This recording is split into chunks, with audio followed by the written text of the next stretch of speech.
These are the stories making the headlines at this hour. South Korea's consumer prices were up 3.6% in year 2023. Despite inflation slowing from last year, it remains high, largely led by prices of electricity and gas, which saw the biggest jump on record at 20%.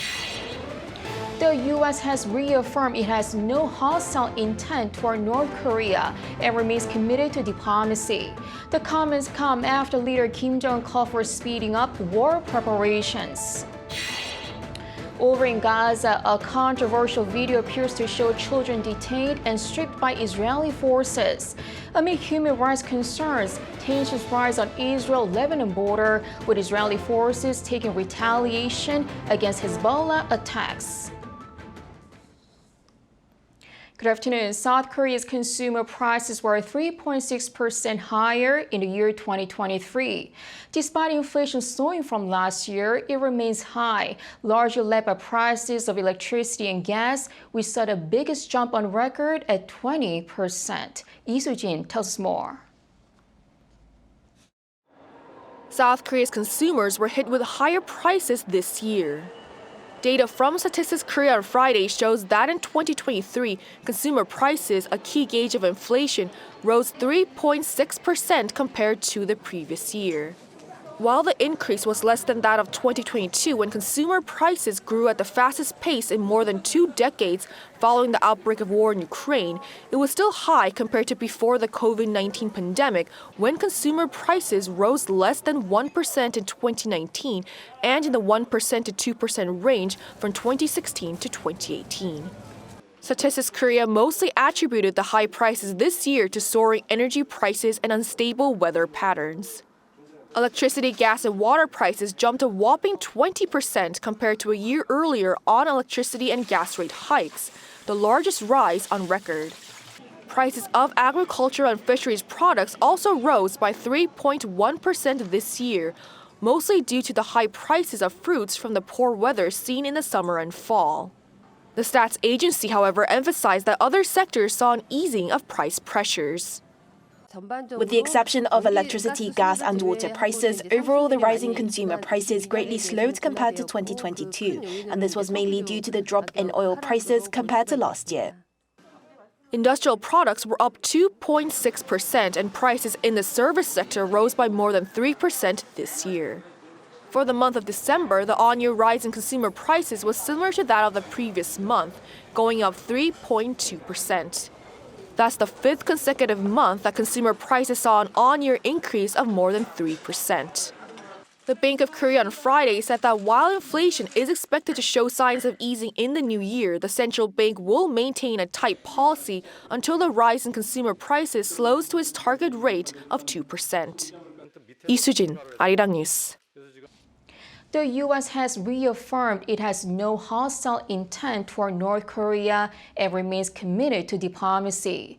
The comments come after leader Kim Jong-un called for speeding up war preparations. Kim Jong-sil reports. The U.S. has made it clear that it has no hostile intent toward Pyongyang and remains committed to diplomacy. This is according to Yonhap News Agency on Friday in its Q&A with a U.S. State Department spokesperson. The official stressed that the U.S. seeks dialogue with Pyongyang without preconditions, even as the North has launched an unprecedented number of ballistic missiles. The U.S. official's comment comes after North Korean leader Kim Jong-un made orders on Wednesday to beef up the regime's war preparations. According to the North State-run Korean Central News Agency, during the year-end plenary session of the Central Committee of the North's ruling Workers' Party, Kim set forth the tasks to, quote, further accelerate war preparations, saying the U.S. is engaged in unprecedented acts of confrontation against the regime. Meanwhile, a U.S. expert on North Korea reiterated that Washington must shift its policy focus from denuclearization to arms control and reduction. Young-suk Lee, a former deputy assistant director of the Korea Mission Center at the CIA, recently wrote on the Foreign Policy Research Institute's website that the first step to this process is to, quote, politically accept North Korea's de facto status as a nuclear weapons state. Meanwhile, the South Korean National Intelligence Service said North Korea is highly likely to engage in provocative actions at the beginning of the year ahead of South Korea's general election in April and the U.S. presidential election in November. In a press release on Thursday, the NIS vowed to make efforts to establish early warning and preparedness systems with relevant ministries. Kim Jong-sil, Arirang News. As part of a key year-end party meeting, North Korea discussed developing light industry and reviewed the 2024 budget. According to the regime's state-run media on Friday, the ruling Workers' Party Central Committee convened the third day of its plenary meeting, where leader Kim Jong-un called for the sense of responsibility by light industry in producing the necessities for school children, such as uniforms. This is seen as Kim's efforts to promote youth welfare in a bid to sustain public support and ideological control. The party also reviewed next year's budget, which will be confirmed by the North's parliament on January 15th. On Thursday, President Yoon replaced all three of his top aides ahead of his third term in office. They are the current first Vice Foreign Minister Chang Ho-jin as his new National Security Advisor, and current Director of National Policy Lee Kwan-seop as his new Chief of Staff. Kim Do-yeon reports. New names for all three of President Yoon Suk-yeol's highest-ranking aides were announced on Thursday. First, the current First Vice Minister of Foreign Affairs, Chang Ho-jin, has been named the new National Security Advisor. He's a career diplomat who also was the ambassador to Russia before his latest position. Security today extends beyond self-national defense to vital diplomatic relations with allies in other countries. The new National Security Advisor, we believe, is ideally suited to support the president in these crucial areas of diplomacy and security. The appointment comes as the current National Security Advisor, Cho Tae-yong, is going through the parliamentary hearing process to take the vacant position of National Intelligence Service Chief. Chang said he's looking to continue pushing on from the diplomatic and security strategy of the administration, including strengthening cooperation with the U.S. and the new Indo-Pacific strategy. In the 30 years since the end of the Cold War, the international order has reached a new phase with emerging geopolitical shifts. Assuming this responsibility during such a transitional period makes me feel an even greater sense of duty. He also emphasized building on the audacious initiative that President Yoon laid out for his policy towards North Korea and other security issues. The current ambassador to Germany, Kim Jong-un, will replace Chang as the first vice minister. Kim is a known expert on North Korean issues with a stint as a special representative for Korean Peninsula Peace and Security Affairs, also known as the top nuclear envoy. In the meantime, the current presidential chief of staff, Kim Dae-gi, announced his resignation, saying President Yoon has named his current director of national policy, Lee Kwan-seop, to take the role effective January 1st. The new appointment came less than a month after a reshuffle that created the new Director of National Policy role. Lee was the first one to fill the post. He's a career public servant with known expertise in nuclear energy policy. People's livelihoods are extremely challenging and macroeconomic risks still remain. I will work diligently. Please continue to encourage, support, and also critique me. Replacing Lee as the Director of National Policy is an outsider. Song Tae-yoon, a professor of economics at Yonsei University, has been named. The top office says different economy-related government branches have long been asking for his insights, giving him experience both in theory and practice. Kim Do-yeon, Arirang News. South Korea has had some economic ups and downs this year. Our Shina Young has a wrap-up of the economy in year 2023 and what to expect in 2024. For South Korea, the year 2023 was not easy on the economic front, but at the same time, it was a year where the country witnessed some positive signs. The first key number is 2%. It's the Bank of Korea's target level of inflation, and as widely expected, one of the economic keywords of 2023 was, of course, inflationary pressure. The Consumer Price Index, a key gauge of inflation, shows signs of slowing in the first half of 2023, with the on-year inflation rate dipping as low as 2.3% in July. But in the following months, inflation increased to 3% level due to higher oil costs and rising prices for some agricultural goods. In efforts to bring inflation down to its target level, South Korea's central bank kept the key interest rate unchanged at 3.5% for its seventh straight meeting. Meanwhile, the U.S. Fed has maintained its rate in the 5.25% to 5.5% range for a third consecutive time. With the Fed hinting at rate cuts for 2024, market watchers also expect possible rate cuts from the Bank of Korea. The key interest rate gap between South Korea and the U.S., which stands at 2 percentage points, will continue to be a factor to keep our eyes on in 2024 based on the monetary policy directions of the two countries. The second key figure is 13 months. South Korea's economic backbone, its exports, have been sluggish amid continued weak global demand for semiconductor chips, as well as a relatively slow reopening in China. However, toward the end of 2023, exports began showing some promising signs.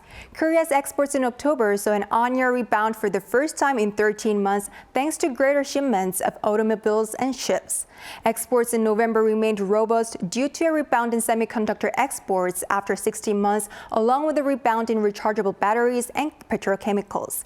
And even though exports to China continued to decline for the 18th consecutive month, the overall trade balance as of November maintained a surplus for the 6th straight months. The last key figure is 1.4%. With such performances, the OECD, International Monetary Fund, Bank of Korea, and the South Korean government all forecast economic growth for 2023 at 1.4%, while the Asian Development Bank predicts growth of 1.3%. Then what will the South Korean economy look like in 2024? The general consensus among economic pundits is that the country's economy will expand by over 2% in 2024. The estimated figure from the OECD has been revised up to 2.3% from its previous report, with exports likely to pick up with a recovery in chip demand. However, there are various factors that Korea needs to focus on from both at home and from abroad. Key external uncertainties include financial instability due to global inflation and sustained lingering high key interest rates and geopolitical tensions arising from conflicts like the Israel-Hamas war and the Russian invasion of Ukraine. Additionally, concerns involve a deepening economic downturn in China, as well as the pace of recovery in the global chip industry. On the domestic front, high levels of household debt could continue to weigh on private consumption and investment. But hopefully, the nation's strong resilience and the positive signals in 2023 will pave the way for a tangible economic recovery in 2024.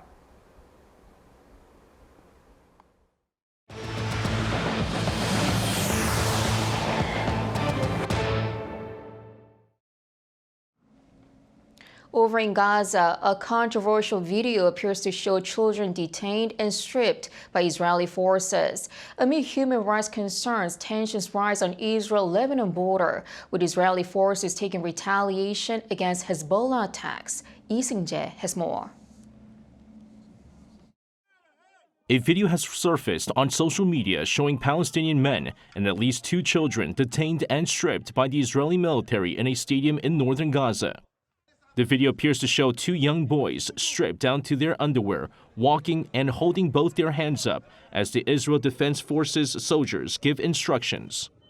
Later in the video, it also shows adult male detainees stripped down to their underwear, sitting on the ground with their hands tied to their backs, some blindfolded, while soldiers inspect them. While Israel has not commented directly on the video, it has said in the past that it has stripped detainees to ensure they were not carrying explosives. The IDF has detained hundreds of men and boys in recent weeks. Meanwhile, Israeli Prime Minister Benjamin Netanyahu canceled a war cabinet meeting set to be held Thursday evening to discuss Israel's plans for who will govern Gaza after the armed conflict. The announcement also comes as Israel's far-right religious Zionism party said it was holding its own faction meeting to protest its exclusion from the post-war discussions. Netanyahu has previously argued against the Palestinian Authority taking control of Gaza after the armed conflict. Conflict continues on the border between Israel and Lebanon as the Israeli military on Thursday shelled Hezbollah infrastructure using aircraft and tanks. This was a response to Hezbollah's attack the previous day on the northern part of Israel, bordering Lebanon, using rockets and drones. Since the armed conflict began in October, it's estimated that about 150 Hezbollah militants have been killed in Lebanon. The Iran-backed militant group vowed to double its attacks if Israel continues to escalate the conflict. Lee Seung-jae, Arirang News. Ukrainian President Volodymyr Zelenskyy said Thursday that he discussed plans to put Ukraine's peace formula in action during a call with Pope Francis. In a post on X, formerly Twitter, Zelenskyy said over 80 countries are already involved in the peace process at a representative level and more countries will join. He first presented the blueprint for his 10-point peace plan to end the war at a November G20 summit and said it will next be discussed in Davos, Switzerland, but has not given a date. The Pope called for an end to multiple global conflicts, including in Ukraine, in his Christmas Day message. UN Secretary General Antonio Guterres, in his New Year's message on Thursday, voiced hope for 2024 and urged for unity to rebuild trust. The UN chief said 2023 had been a year of enormous suffering, violence, and climate chaos, adding wars are growing in number and ferocity, and the trust is in short supply. He also went on to say that pointing fingers and pointing guns lead nowhere, calling on the international community to rebuild trust and restore hope in the new year. Guterres says the UN will also do its part in rallying the world for peace, sustainable development, and human rights. K-pop girl group Twice will be performing next summer at one of Japan's largest stadiums. They'll be the first K-pop girl group and the second South Korean artist to perform at Yokohama's Nissan Stadium. JYP Entertainment announced on Friday Twice will perform there on July 27th and 28th next year. The stadium has one of the largest seating capacities in Japan with more than 72,000 seats. It previously hosted the K-pop boy group TVXQ back in 2013, but never a girl group before.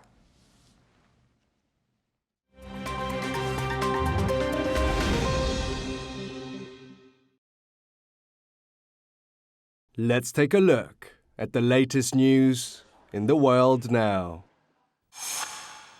The U.S. Census Bureau figures released on Thursday said that the global population has exceeded the 8 billion mark.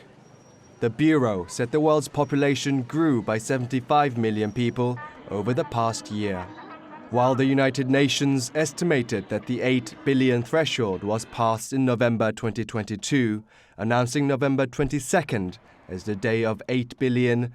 The U.S. Census Bureau suggested that the 8 billion mark was passed only in September this year. It explains that the discrepancy is due to countries with large populations such as India and Nigeria not having conducted censuses in over a decade. However, fertility rates are falling around the world, and the global population is getting older, with the world median age now at 32 and expected to hit 39 in 2060. The latest data from the Gun Violence Archive on Wednesday said that gun-related incidents have resulted in over 42,400 deaths and almost 36,000 injuries in the U.S. so far in 2023. The non-profit said over 1,600 of the victims were minors under 17 years of age. It also said that around 650 mass shootings took place across the U.S. this year. Data showed that over half of the deaths were acts of suicide, with an average of 66 gun-related suicides per day. Former U.S. Senator, co-founder of Kohl's department store chain, and former owner of NBA's Milwaukee Bucks, Herbert Kohl, died on Wednesday, aged 88. Cole's death was announced by Herb Cole Philanthropies, which stated that he died after a brief illness. Cole was a Wisconsin Democrat who served in the U.S. Senate for 24 years. He was also a known philanthropist, donating millions for education in Wisconsin. An avid basketball fan, Cole purchased his home team, the Milwaukee Bucks, back in 1985 for $18 million. Cole sold the Bucks in 2014, after which he donated $100 million for the team's new home arena.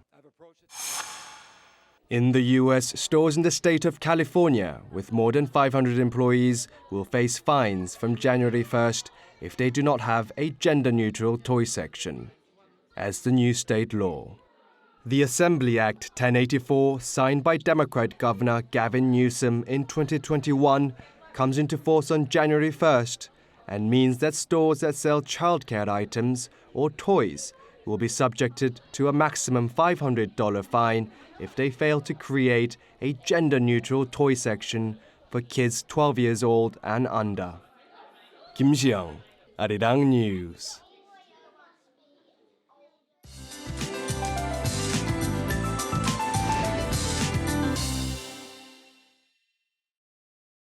Good afternoon.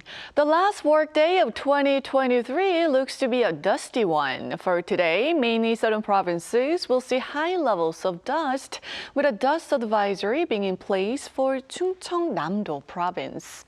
Afternoon temperatures should be as mild as yesterday under cloudier skies with the dust, and Busan and Jeju see highs of 11 degrees Celsius this afternoon.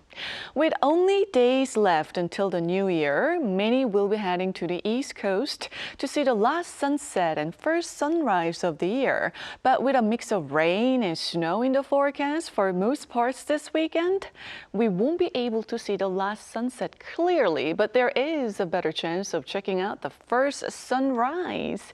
Mountainous regions, however, could see heavy snow on New Year's weekend, so please bear that in mind if you are planning on a New Year's sunrise hike.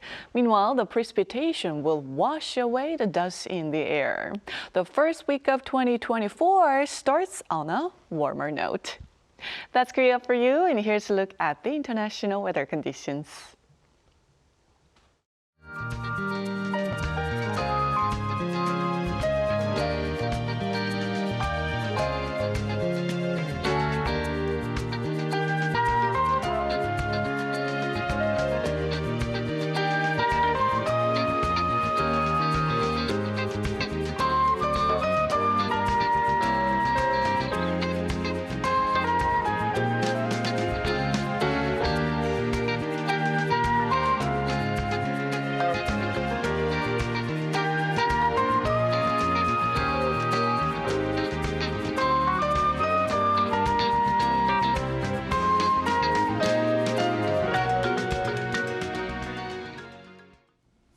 On January 1st, Seoul will see one of the world's earliest sunrises of the new year. When the clock hits midnight and the annual bell ringing ceremony begins at Poshinga Pavilion in central Seoul, a gigantic sun installation will rise on the nearby Sejongdaedo Street. It will be a dramatic scene where this midnight sun will light up the neighborhood, a moment when the darkness fades and the new year dawns, in a message of hope sent to the world from the heart of Seoul. Well, anyone can enjoy the celebrations on site or virtually through YouTube streaming.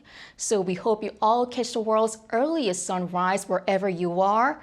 That is all for today and for the year. Wishing you all a happy new year.